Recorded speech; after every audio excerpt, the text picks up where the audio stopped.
Okay, chapter 3, we're going to discuss the method of specimen collection. We're going to cover venipuncture, capillary puncture, and arterial puncture. Now, as phlebotomists, you all do venipuncture and capillary puncture, but you do not do arterial puncture. But it is on your test, so you do need to know. And sometimes it happens, you might accidentally stick an artery. It's okay, you're human. But what you need to know is if I do stick an artery, what do I do? So that's why they have to put it here. But as phlebotomists, you all will not be sticking arteries. You will just be doing venipuncture and capillary puncture. Okay? But like I say, it does happen. I've been on my job now, July would be 21 years. I stuck my first artery, I want to say last year. And I was like, wow, I've never done that before, but I knew I had stuck an artery because when that blood hit that bag, it was this color and it filled that bag up in, I bet you, 30 seconds. And I mean, it was flying. I had never done it before, but I nicked that artery right quick.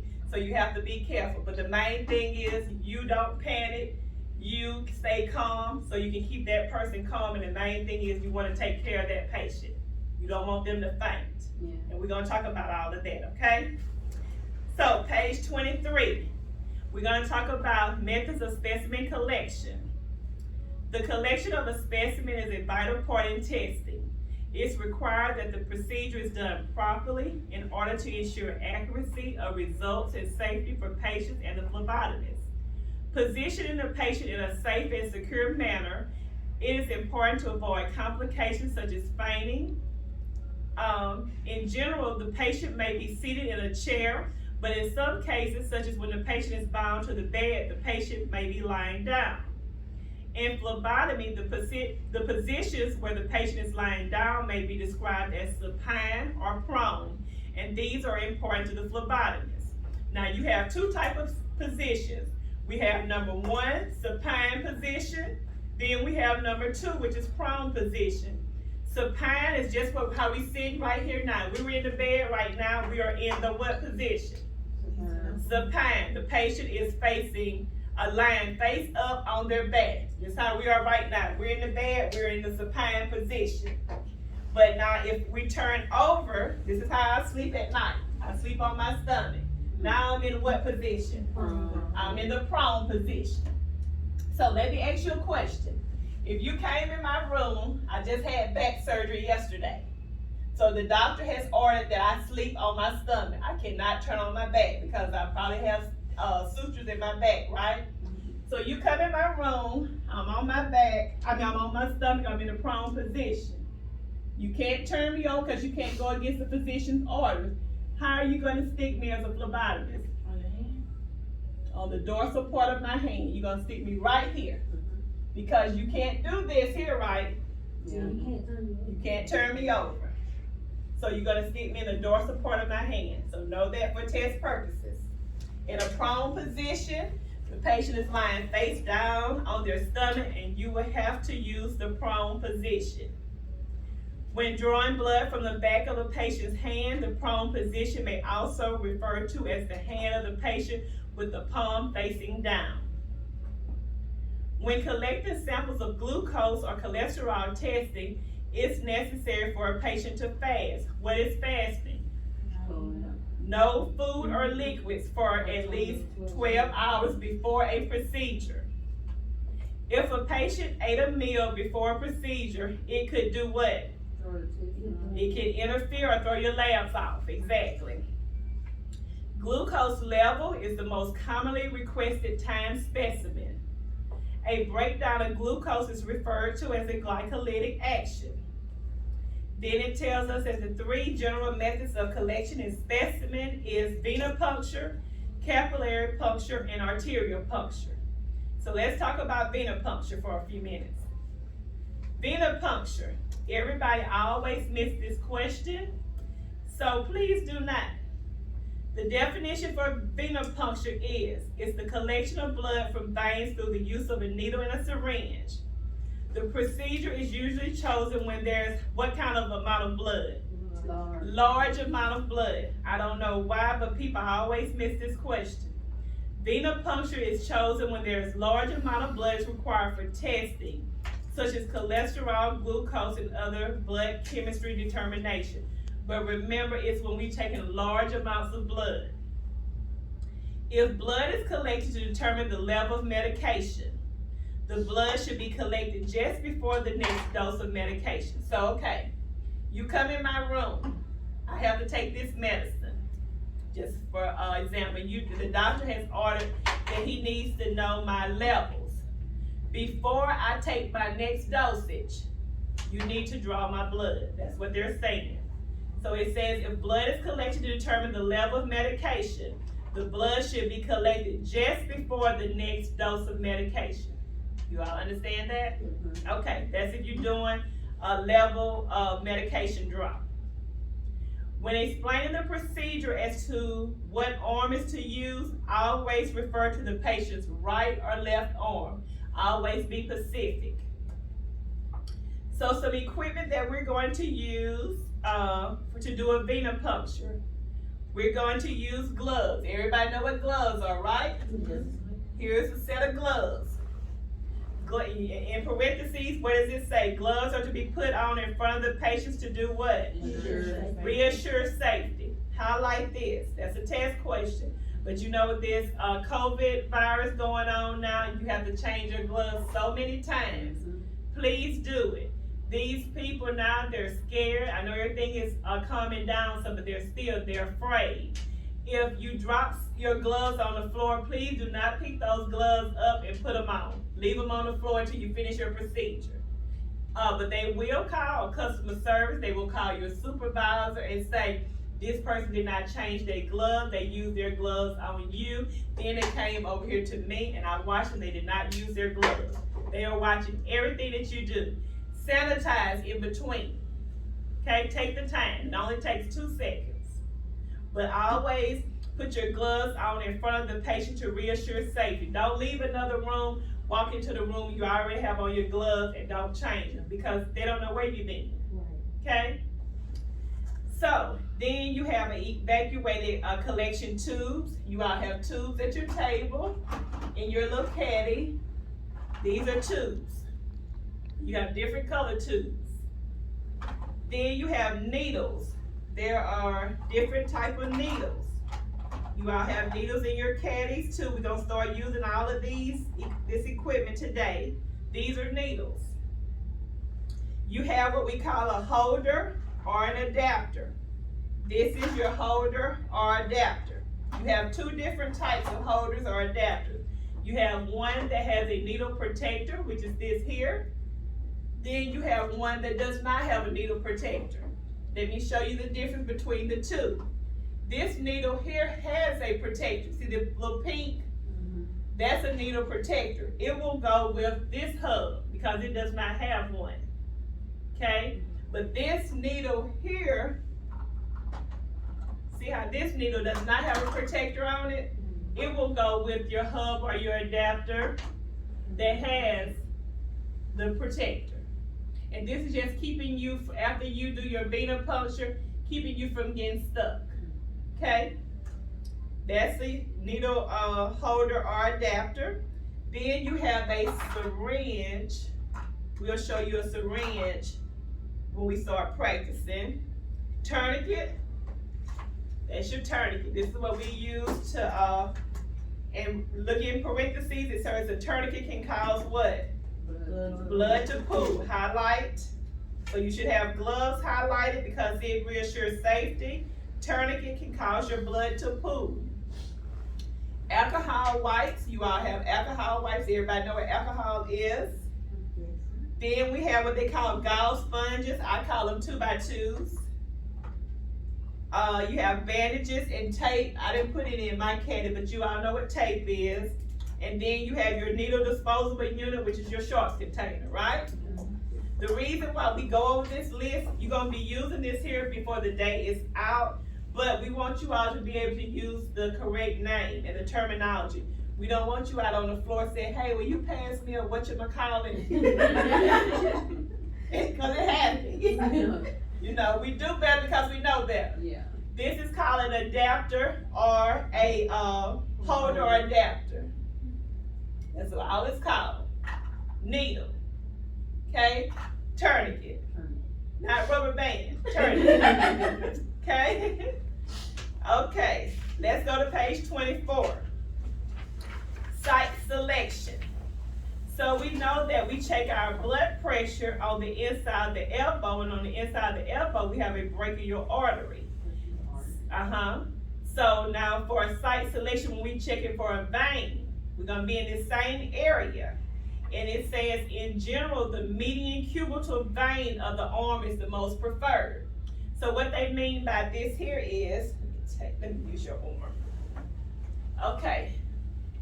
It tells you, it says, in general, the median cubital vein of the arm is the most preferred. Now, in this area here, this is called the antecubital area. That's the next sentence. It says, located in the antecubital area, slightly above the elbow. Now, we do blood pressure here, but also this whole area is called the antecubital area. This is the area of choice when we're checking for veins.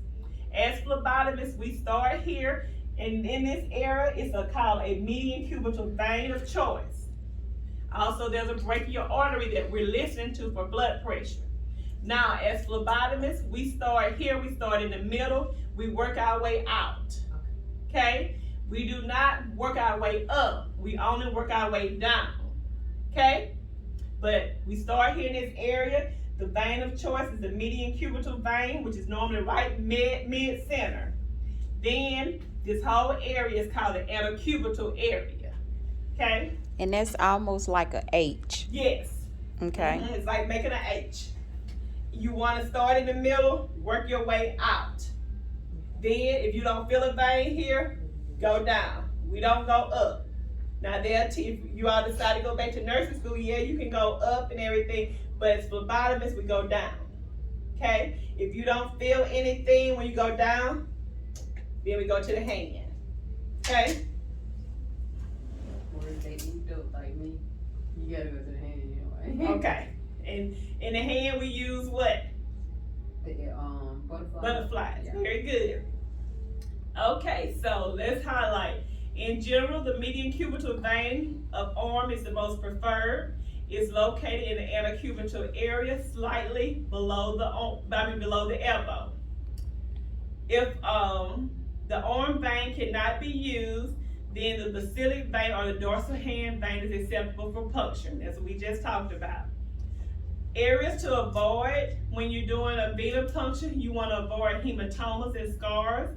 And you want to find a vein, you want to do what we call palpating. That's where you get your index finger and you just feel. Everybody make a fist and feel. See, do you feel that bounce? I feel mine. That's called palpating. You try to feel for that bounce. Miss Aquila, I always say it's like feeling the tip of your nose. That's what your vein is supposed to feel like. Okay? To find a vein, you're going to palpate and trace the path of the vein with the index finger. Now, when we start feeling a vein, I bet y'all pay check. You are going to use your thumb to feel. But always use your index finger. But I'm going to see who's going to be the first one tomorrow to feel with their thumb. Okay? That means you got to pay for the class again. Okay. All right. It tells you to find a vein, to palpate and trace the path of the vein with your index finger. Areas to avoid. Now, if you start feeling for this vein and you feel this here, guess what that is? An artery. And you want to get away from it. It's going to have a pulse. So when you're feeling, you want to make sure you do not feel a pulse. If you do, get from that area. Okay?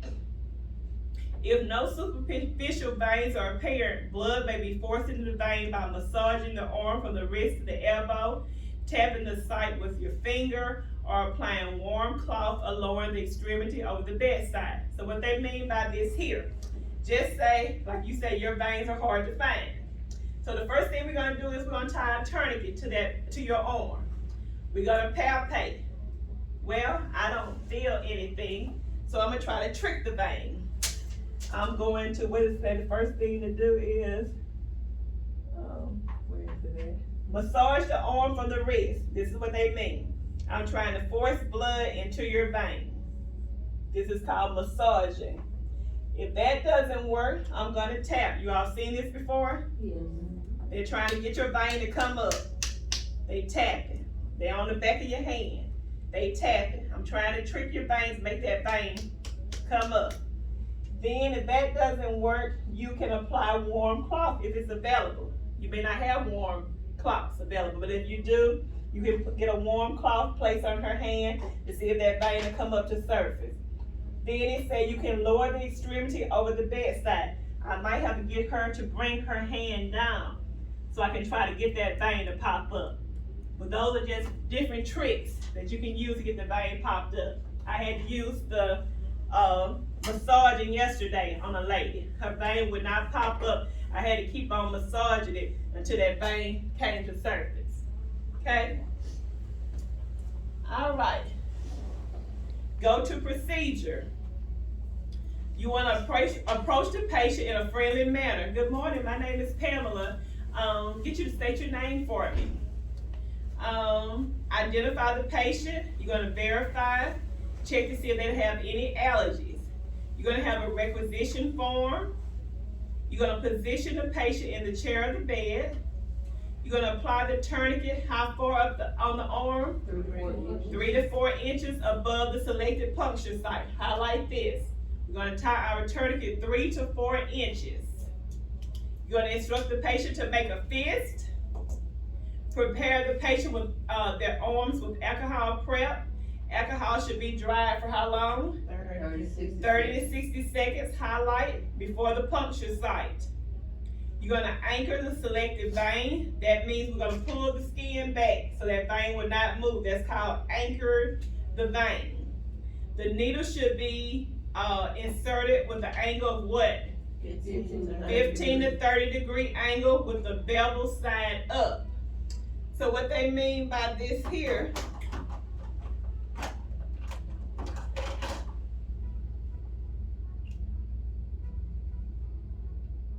Get the one with the, you got it? Okay.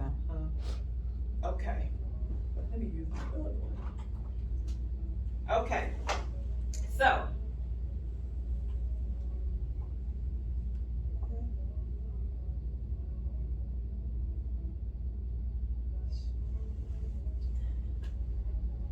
Get the one with the needle guard on it.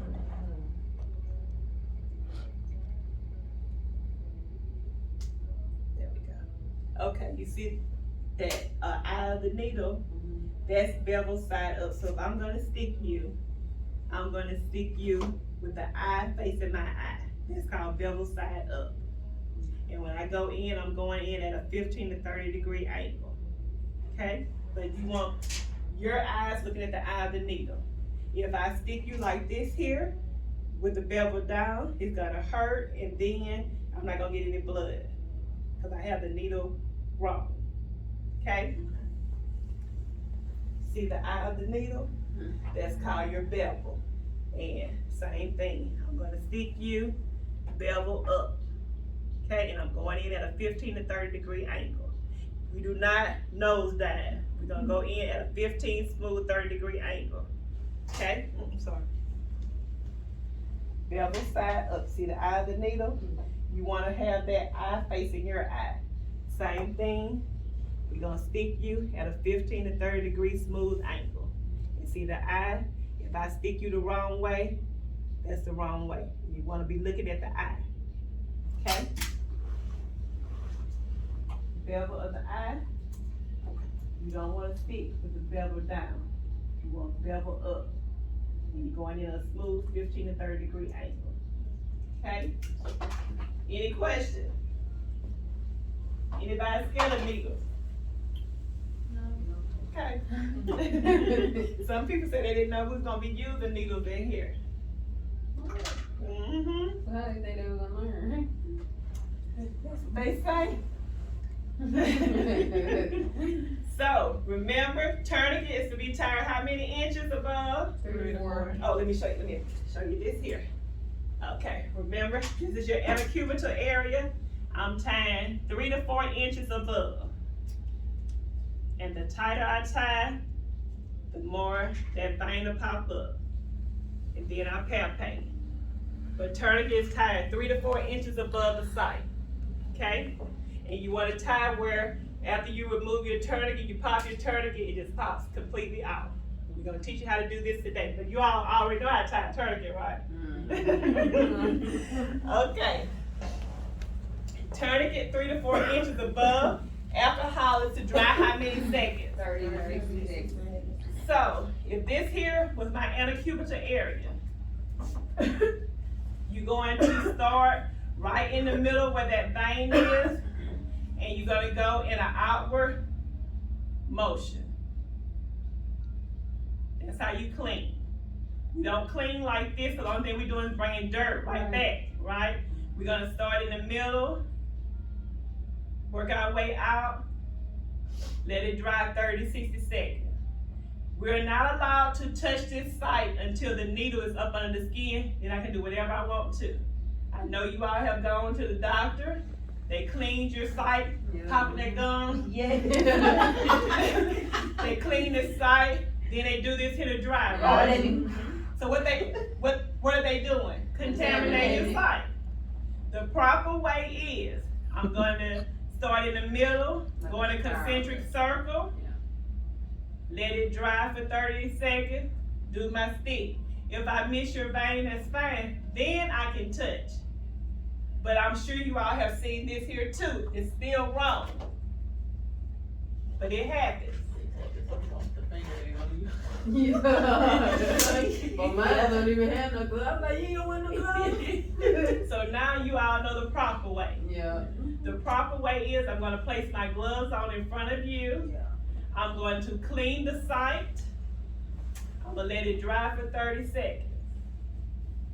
Then I'm gonna do my venipuncture. I'm not going to fan, because all I'm doing is contaminating. I'm not going to touch, because I just contaminated. You never know who you're doing your venipuncture on. You can be working on the administrator. You can be doing the administrative wife. She know the ins and outs too. She know the procedure. Next thing you know, you ain't got no job. Next thing you know, you don't have a job, exactly. So if you do it right the first time, You do right here. you do it right every time. You don't know, it could be an FDA inspector, you don't know. So use correct procedure and protocol, okay? All right, requisition forms. We have requisition forms, Okay. Okay, well, requisition form, what it is when you come in the lab, it's gonna have the doctor's name, what's on here? The doctor's name, the patient's name, the middle name, the patient's ID number, the physician name, what type of specimen needs to be taken, the date and time, and the test. Well, my requisition form, if you had to take blood from me today, on my driver license and on my Blue Cross Blue Shield card, it says Pamela Turner. Now, you all might call me Pam, because that's what I've been called all my life. But on my requisition, if it says Pam, that's incorrect, right? Right. So who gonna be stuck with that bill? The hospital or the lab. Because Blue Cross not gonna pay for it, right? Right. Because it's not mine. And when I get to have my surgery, and it's gonna be a big mix up because that says Pam, but my name is Pamela Turner. It's just like when I got ready to go to college, I had to take all these vaccinations and stuff. They couldn't find my record. It was 13 Pamela Turners. I had to start all over. Because you wanna make sure it's correct the first time. So I always make sure, okay, if a person's name is William, their paperwork should not have on their billing. Yeah, they may wanna be called Billy, but their requisition has got to say William. Same thing with their labels. I had some labels over here. These labels, whatever is on your requisition must match your labels. If it says Pamela Turner on my requisition, my label should say Pamela Turner, not Pam Turner, or not Pamela T. It should say Pamela Turner. date of birth has got to be correct. Anything that's wrong, that person's gonna have to come back and have it corrected before they can have their labs done. I would be very upset about it, cause I live an hour from Mobile. When I filled up my truck the other day, it took $68. So, I would be very upset with you if I had to drive back because you didn't spell my name right. I'm gonna be very mad. Right. Mhm. I'm like, you get fired. Okay, you gonna get my gas? Come on. Exactly. Okay, any questions about venipuncture? Let's go to page 25 and let's talk about capillary puncture. Another name for capillary puncture is dermal puncture or finger stick. We just call it finger stick. We don't walk around and just call it capillary puncture. We just call it what it's called, a finger stick or a dermal puncture. This method of specimen collection is usually chosen if what amount? Small. Remember we said venipuncture is what? Large. Large amount. So capillary is small amount. And it's used for patients that is an infant or what? Anemic. So anybody ever had their hemoglobin checked? The finger prick? Yes. This is what they're talking about, the finger stick. They're checking to see if you're anemic. When collecting blood from newborns, the penetration depth of a lancet should be less than what? 2.0 millimeters. Highlight this. You never stick an infant over 2.0 millimeters. It always should be less. Capillary punctures are often performed in order to test white blood cell differentials. Although several different sites may be used for capillary puncture, the most accessible and therefore most commonly used site is the palmar or lateral surface of the fingers. Alternate sites for capillary punctures are your earlobes, your big toe, and on infants is where? The heel. The heel. Highlight for the heel is the infant. They have something called a monojet monoletter. This is the definition is it is a safety device for capillary blood collection. Blood collected via capillary puncture is composed of blood from your capillaries, your arterioles, and your venules, and as well as tissue fluids. When you see the word tissue fluid, another name for tissue fluid is what? Interstitial fluids. Know that when you see tissue fluids, another name for tissue fluid is interstitial fluids. When performing a skin puncture, it is important to wipe off that first drop of blood because it is contaminated with tissue fluids. Highlight. And what they mean by this, when I come in to have my finger prick done, I'm going to do just what it says. When performing a skin puncture, it's important to wipe out that. Okay, I'm gonna clean the site, let it dry. Then I'm just gonna say this here's the needle, which is not. I'm gonna prick the site. Once I have that site pricked, I'm going to do what? Wipe off that first drop of blood. Got my 2 by 2. I'm gonna wipe off that first drop of blood because it's contaminated with tissue fluid. Then I'm gonna get my sample. I always wondered this. Yeah, you want true cells. Okay. You don't want the contamination. You don't want the alcohol wipe. You want true cells, so your test will be accurate. So you want to wipe off that first drop of blood, then start getting your sample. Okay. Where I work, we have to do 2 to 3 drops. We wipe off the first 2 to 3, but the main thing is you for sure wiping off that first one. Okay. Come down to where it says procedure. So, when you all are doing a fingerprint, you know, you just said if we had to come in right now, everybody had to have their fingerprint checked. We don't do fingerprints way down here, right? So don't choose that answer for your test. When you're doing a fingerprint, the cut should be oriented across your fingerprint line. This is your fingerprint line, right? So if you're doing a fingerprint, a stick, you shouldn't be down here. You should be up here, right? Let me see, you're on 1, 2, 3, 4, 5, the 6th bullet. The cut should be oriented across the fingerprint line. You should be here across. Make sure you get that on your test. Everybody misses that. For some reason, they wanna do fingerprints down here. Okay, across your fingerprint line. Again, you're gonna wipe off that first drop of blood because it's contaminated with tissue fluids, right? Okay. Again, anytime you get your test result, you're gonna have to have that requisition. It must match your label. And remember, we have to use the correct names. Okay, come to page 26, we're gonna talk about blood smear. The definition of a blood smear is a capillary puncture procedure may be used to perform a blood smear. When collecting a blood to perform a blood smear, it's important for the phlebotomist to know the criteria in order to provide a readable slide. A blood smear is performed right after wiping away the first drop of blood, which we already talked about that. You're gonna have a glass slide, just a little piece of little glass, like you put up under a microscope. It is positioned. You're gonna drop a small drop of blood on that slide. Then the glass slide is pulled back with the blood drop for the blood to spread along the back side of the glass. It tells us that the best angle for spreading a blood smear is what degree? 30. That's what you need to know for your blood smear. When you're doing your blood smear, it is done at a 30-degree angle. That's all you need to know. Page 27, let's talk about arterial puncture. Again, we do not do an arterial puncture, but it is on your test. Know the definition that arterial puncture is another method of blood collection. It's usually performed for further analysis of blood gases.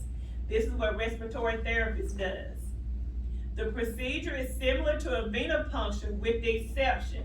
An arterial puncture should be done with no exposure to air, and this prevents the escape of gas from your fluids. So know the definition that arterial puncture should not be exposed to air. Now, we said that with a venipuncture, what angle do we go in? 15 to 30. So for test purposes, when you're doing an arterial puncture, you're going straight in. So the degree is what? The puncture of the artery should be at a 90-degree angle. That is what you need to know for test purposes. Also, you want to apply pressure and a sterile cotton gauze.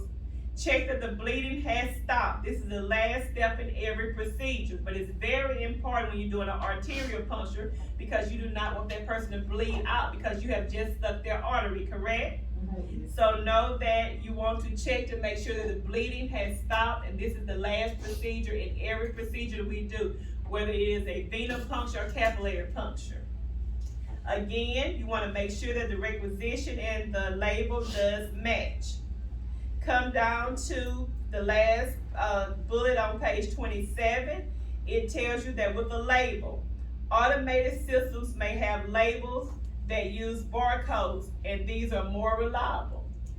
It's just telling you that the automated systems that prints out the labels, these are more reliable because they're not handwritten. That's what they mean. So for test purposes, again, know that arterial puncture, you go in at a 90-degree angle. Venipuncture, we go in at a 15 to 30-degree angle. Alcohol dries how long? 30 to 60 seconds. What's a supine position? Yes, what's prone? If I'm lying in a prone position, how are you gonna do my venipuncture? On the dorsal part of the hand. Why do I place my gloves on in front of a patient? Ensure safety. Tourniquet can cause your blood to do what? Pool. When I'm doing a level of medication test, when would I draw the next blood? Right before, exactly. What is fasting? Not eating or drinking, yes. When I'm doing a capillary puncture of finger, which way am I going to do the stick? Across the fingerprint line. Any questions? All right, we are getting ready to go to chapter 4. We have 2 more chapters and we'll be complete.